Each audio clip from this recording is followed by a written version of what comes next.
Buenas noches, soy Charly Fernández.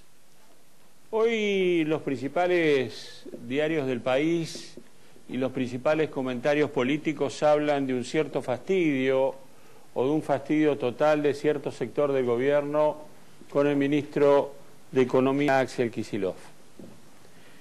La verdad que en otra ocasión podría llegar a ser un dato relevante, pero tampoco tenemos que olvidar que ese sector del gobierno o el gobierno en general no está de acuerdo con Amado Boudou, y Boudou sigue estando donde la presidenta quiere que esté.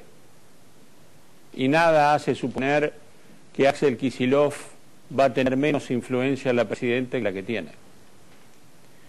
Pero la verdad que suena, yo diría hasta un poco injusto, esta carga de un sector del gobierno contra el ministro Kicillof. Uno lo puede entender si es que es por una disputa de poder, pero la verdad es que pese a ser el más cercano consejero de la presidenta ahora, lo que queda claro es que todas las decisiones de lo que ha pasado en los últimos tiempos han sido personales de Cristina Fernández de Kirchner. Uno puede decir ahora que Kicillof estaba al tanto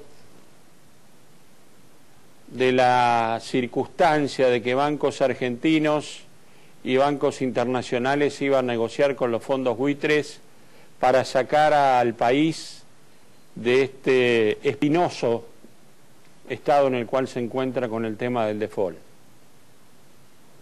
Y sin embargo, ante las cámaras casi del mundo, yo diría, tuvo que anunciar el default. La que decidió a último momento esta circunstancia fue Cristina Fernández de Kirchner. ¿Cómo va a seguir el país ahora con el default? Están todos los caminos trabados y tal vez el país encuentre un respiro hasta septiembre, cuando hay que pagar otra cuota a los acreedores que reestructuraron su deuda. Pero da la impresión de que la presidenta ha decidido que esto lleve tiempo. Algunos auspiciosos y optimistas dicen en enero se va a pagar. Yo no estaría tan seguro. Es más, yo diría que en algún corazón de la Casa Rosada anida la idea de una reestructuración total de la deuda, algo que puede implicar mucho lío, mucho tiempo y tal vez malos presagios para el gobierno que viene. ¿Quién la informa a la presidenta? ¿Quién la nutre de datos para que tome las decisiones? Es un gran misterio, porque siempre la decisión, sea cual sea, la presidenta la toma en la intimidad.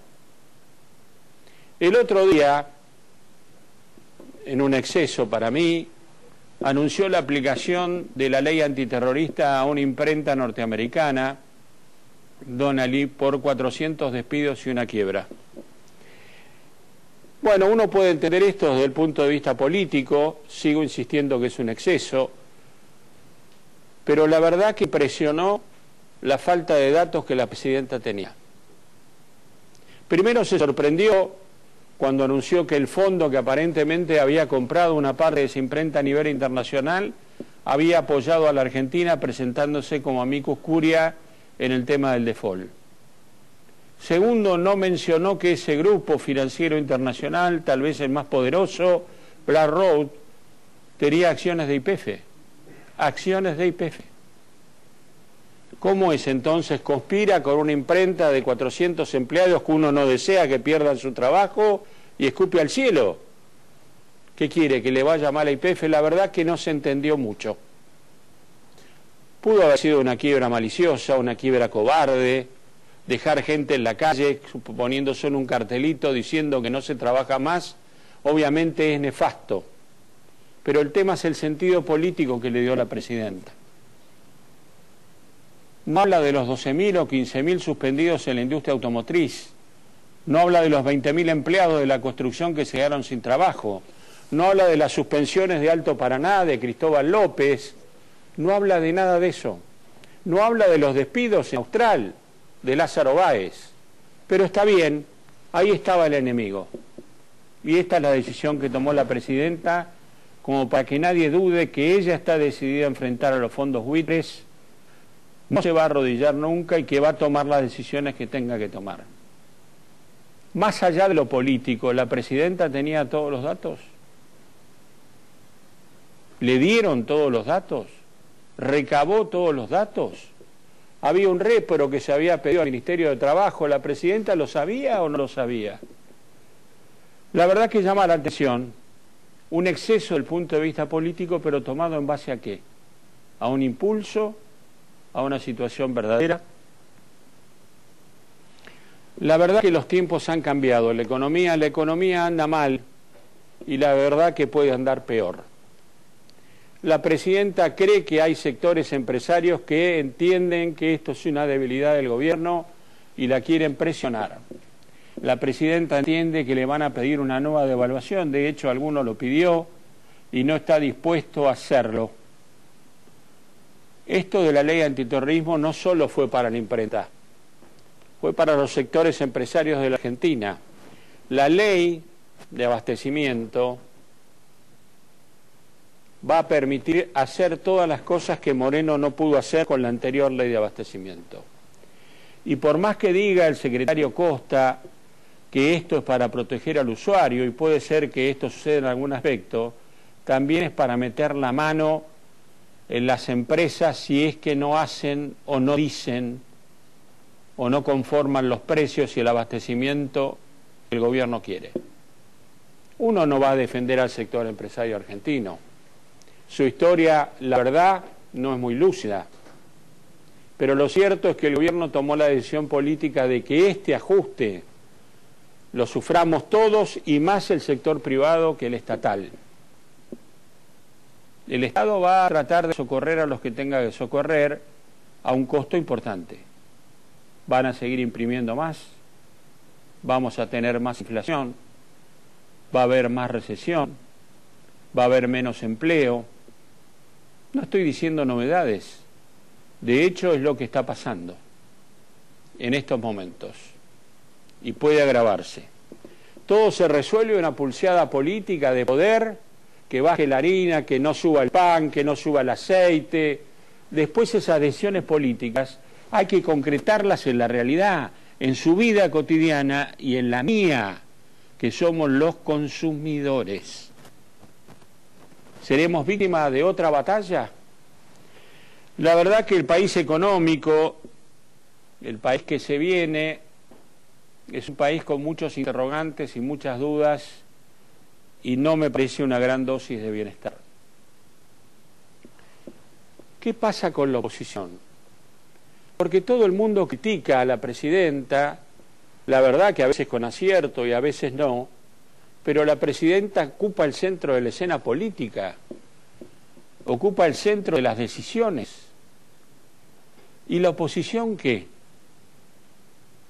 La verdad que el Frente Amplio UNEN, que parece a priori tener apetencias de poder y dicen que juntando lo que juntan puede llegar a aspirar a participar de una primera vuelta en un balotaje con éxito, cada vez que se presentan públicamente terminan en una pelea interna feroz. Evidentemente ahí coexisten proyectos que todavía no han madurado. Pino Solanas no piensa lo que piensa Elisa Carrió. Elisa Carrió, desde la hipótesis que para derrotar un peronismo corrupto hay que aliarse con Macri, ha sembrado una semilla que en el Frente Amplio Uno algunos dicen que está bien y otros dicen que está mal. No piensa lo mismo Cobos que lo que piensa Sanz. No piensa lo mismo Wiener que lo que piensa Sanz. ¿Cómo se arregla esto? La verdad que cada vez que quieren avanzar en el proyecto encuentran dificultades que se hacen públicas y me parece que esta es una manera de ir desacreditando el espacio que tratan de armar. La verdad que hay una expectativa ahí de la oposición. Está Macri también. Macri se ha convertido sin nada que ver en el tercero en la discordia de la gente de UNEN. Lo cierto es que Macri se siente candidato a presidente y lo que es más, se siente con posibilidades de serlo.